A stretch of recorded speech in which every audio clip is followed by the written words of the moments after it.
তো উনি 2014 সালে একটা নোটে লিখছিল যে আমি 2025 সালের মধ্যে 50টা সেঞ্চুরি করব, 50টা সেঞ্চুরি করব। একটা নোটে জাস্ট লিখছিল আমি 2025 সালের মধ্যে 50টা সেঞ্চুরি করব, অ্যান্ড হি ডিড ইট। তার 50টা সেঞ্চুরি হয়ে গিয়েছে। সে যেটা 25 সালের মধ্যে এবং 25 সালে এসেই সে 50টা সেঞ্চুরি ফার্স্ট ক্লাস ক্রিকেটে কমপ্লিট করছে।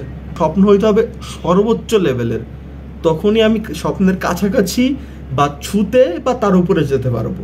বাস্তবিক অর্থে মানুষের জীবনটা হচ্ছে গিয়ে তার স্বপ্নের চেয়েও অনেক বড়, আর মানুষের স্বপ্নটা হচ্ছে দুনিয়ার চেয়েও বড়। আসলে মানুষ যেটা স্বপ্ন দেখে সেটা সে ছুঁয়ে দেখতে না পারলেও তার কাছাকাছি তো সে যেতেই পারে। কিছু কিছু মানুষ ছুঁয়েও দেখতে পারে, কিছু কিছু মানুষ সেই স্বপ্নকে অতিক্রম করে যেতে পারে। আজকে কথা বলবো জাতীয় দলের এবং আমার নিজের পছন্দের একজন ক্রিকেটার এনামুল হক বিজয় ভাইকে নিয়ে। ভাই বলে সম্বোধন করলাম এই কারণে যে এনামুল হক বিজয় ভাই, আমি নিজে একাডেমি ক্রিকেট খেলতাম, ওখানে উনি আসতো, ডালিম স্যারের আন্ডারে প্র্যাকটিস করতাম। এনামুল হক বিজয় ভাই আর ডালিম স্যার ভাই বলতাম, প্র্যাকটিসের সময় স্যার বলতাম। তারা ক্লোজ ফ্রেন্ড ছিল, আসতো মাঝে মাঝে আমাদের একাডেমিতে, কথাবার্তা হয়েছে আগেও। তো উনি 2014 সালে একটা নোটে লিখছিল যে আমি 2025 সালের মধ্যে 50টা সেঞ্চুরি করব, 50টা সেঞ্চুরি করব। একটা নোটে জাস্ট লিখছিল আমি 2025 সালের মধ্যে 50টা সেঞ্চুরি করব, অ্যান্ড হি ডিড ইট। তার 50টা সেঞ্চুরি হয়ে গিয়েছে। সে যেটা 25 সালের মধ্যে এবং 25 সালে এসেই সে 50টা সেঞ্চুরি ফার্স্ট ক্লাস ক্রিকেটে কমপ্লিট করছে। তার স্বপ্নই ছিল এমনটা।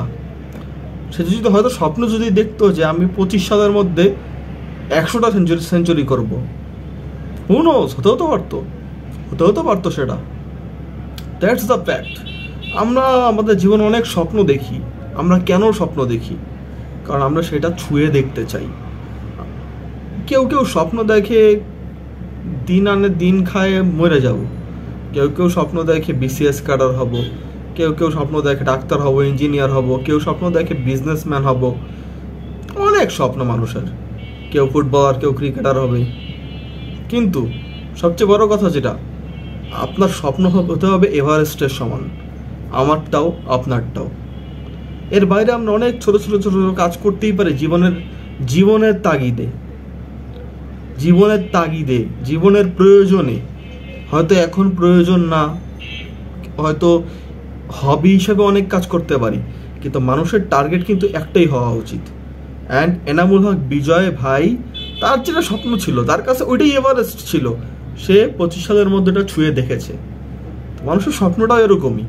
আপনি যদি এখান থেকে স্বপ্ন দেখেন যে না, আমি সারা বাংলাদেশের মধ্যে প্রথম হব বিসিএস পরীক্ষায়, আপনি প্রথম হতে না পারলেও বিসিএস ক্যাডার আপনি হতেই পারবেন।